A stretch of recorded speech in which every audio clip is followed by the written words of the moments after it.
Ka-blooming naman. Mamula-mula ang pesnge. Wala naman lakad, wala lang, gusto lang mag-ayos, ganun. Medyo nawawala na ang mga tigyawa. May iniinom akong vitamins at saka ko na lang ichichika sa inyo kapag pwede na. Yung pula na nasa leeg ko, mali ang iniisip nyo. Ay grabe kayo mag-isip, char! Ay pagkakahilod ng sobra mga kapreni pati balat, nagasgas. May dumaang nilalang kaya napasimangot. Ay grabe siya. At sa wakas nakatulog din ng hapon ng batang makulit. Nasolve sa gatas kaya nakatulog. Kailangan patulugin ng hapon para mabilis lumaki. At may handaan sa kapitbahay. Nag-birthday ang tito ko 6 days bago siya maghanda at eto ang tita ko asawa niya. Kumuha na ako ng pagkain baka maunahan pa ng iba. Char! Alas 5 na ng hapon nito mga kapreni kaya maagang hapunan na ito. Hindi ko kayo tatantanan. Charis!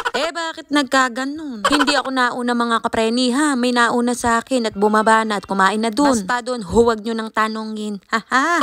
Siyempre, yung anak ko na yan kapreni, hindi magpapahuli yan. Mana sa kanyang ina. Ay talaga naman pagdating sa handaan, hindi ko kayo tatantanan.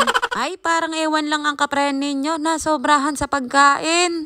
Iwanan na kita anak dyan, ha? Kaya mo na sarili mo, ha? Yan lang ang kinuha ko. Kala nyo napakarami. Akala nyo lang yon. Sa camera lang yan. Konti lang yan, promise. Dito na ako sa bahay kumain. Baka mamaya ang bata ay magising. Wala ang kanyang ina.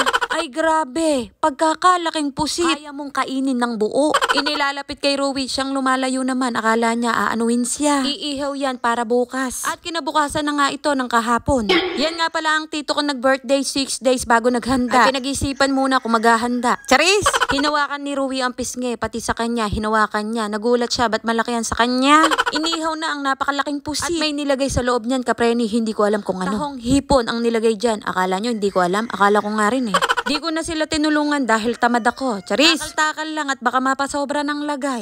Magba-birthday ang tita ko pero hindi pa naman ngayon. Pero magse-celebrate na. O diba, sana all? 2 araw na may kainan sa kapitbahay. Mabubusog na naman ang kapreni nyo. Walang papayat sa pamilyang to.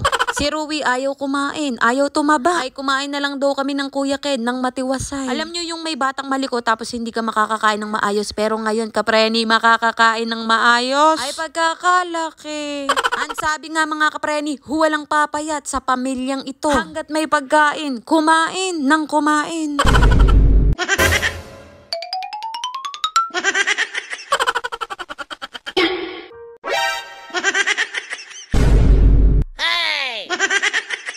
Ginagawa mo.